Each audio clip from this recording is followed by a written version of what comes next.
Hi there, Malcolm here with my 374th Booktube video, and today I'll be bringing you a book review for Invincible Volume 1 by Robert Kirkman. This is the new softcover edition which holds up to 7 issues as opposed to the old style which held 4. Now, I'm not quite sure why they don't do 8 because that would be one of these would equal 2 of the old style, but never mind. Gameling Games have launched on Kickstarter their latest Tiny Epic entry and their second IP link. First was Tiny Epic Game of Thrones, this time they're doing Tiny Epic Invincible. I love their Tiny Epic range, but rather than it being an instant buy, I wanted to check it out first because I don't know anything about Invincible apart from what I occasionally see that comes up on social media feeds of some mustachioed guy beating 7 types of crap out of other people. So I thought I'd give it a go, decide whether or not I like it, and decide whether or not I want to back Tiny Epic Invincible. So I've read this, and I also have watched episode 1 of the animated series as well. So if you don't know, Invincible is another superhero style story, completely separate from DC and Marvel. And it follows this young lad, Mark, whose father is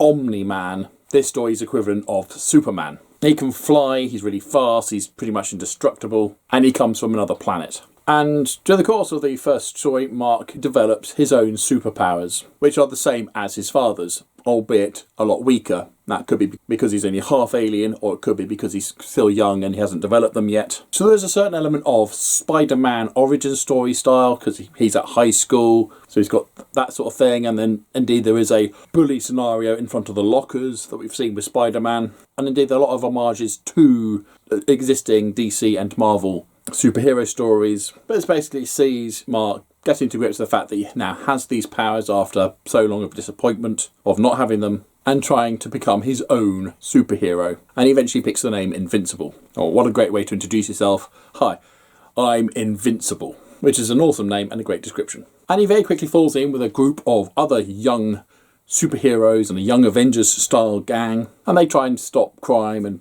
right other wrongs. Or Mark teams up with his dad to fight some other interdimensional invasion. There are other superheroes and villains.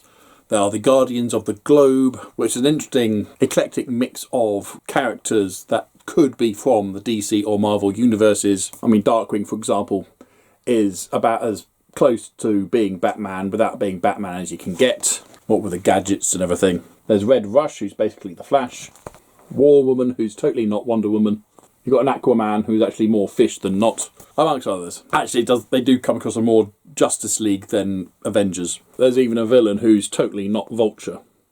So they're all knocking around in there as well. And the story ends on a pretty interesting conclusion, which I can't tell you for spoiler reasons, but it's a very significant thing that happens. And I knew about it first from social media, that it came up on one of my feeds of Omni Guy beating the crap out of some people, completely out of context. It's almost completely out of context in this book. It's like, okay, that happened. Why? I kind of need book 2 now to find out. And yeah, I really, really enjoyed this. There's certainly a tried and tested methodology of the origin story and getting to grips with your powers and teaming up with other powered people, getting your costume. There's a tailor who's a secret room where he has all the superhero costumes. Nothing we haven't really seen before, but it's a completely new, uninvolved storyline, which I do appreciate, because a lot of the issues I normally have with particularly DC or Marvel is where do you start? And even if you do start at where you should start here, there's generally references to, oh, that's that other thing that happened, or that's that thing that happened with this guy and he's now a good guy, but he's a clone of his brother who's now, you know, it's so involved. You think, well, where's this coming from? Where does this fit into the chronology of what I understand it? This is literally this. So there's no crazy history to try and figure out. And yes, these are all established characters, and you get a bit of their backstory as the story unfolds, as you get to learn about them, which is great, which is how a story's supposed to go. So I certainly recommend it if you have really shied away from DC and Marvel for those reasons. They're too big, they're too complex, they're too established with various other storylines and crossovers and all the rest of it. There's some fun battles with bank robbers and, like I say, interdimensional things, as well as some other interesting things that pop in there as well. However, the ending does end on one hell of a reveal, one hell of a cliffhanger, without any real explanation as to why.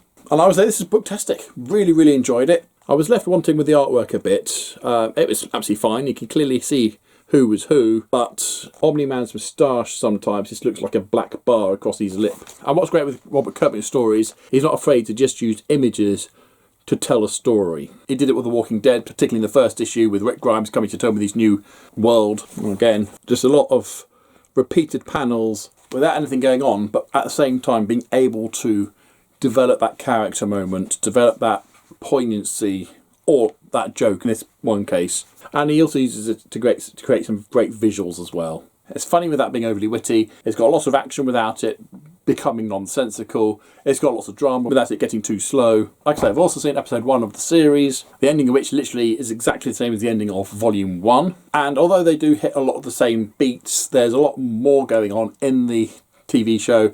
Now obviously I don't know if it's pulled things out from later on down the run, because it opens up with an attack on the White House with the Global Defense League there stopping two creatures from attacking the president. And so we get to know them a bit better, because they don't really feature in this, whereas in the show you actually get to know them a bit more. We also follow Mark's development from being normal person to powered person. It takes him a little while to get the hang of flying, takes him a little while to get the hang of landing. So it's nice to see that all fleshed out. I mean, it's a 45-minute episode where it takes the time to develop those character moments. But at the same time, there's a whole lot of stuff that happens in here that didn't feature in the episode. The whole thing with the group of young superheroes that he teams up with, that's not in the show at all. Yet, I'm guessing.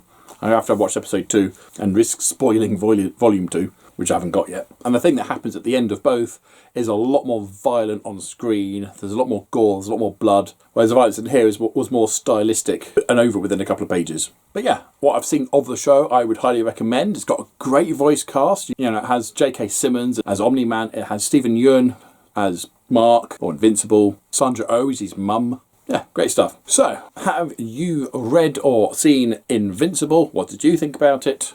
Or what's your favourite non-DC/Marvel superhero line? Comment down below, please. But as usual, if you have nothing else to say, then please keep it to yourself. Thank you. Don't forget to like, subscribe, and other YouTube things if you want. And until next time, see you later.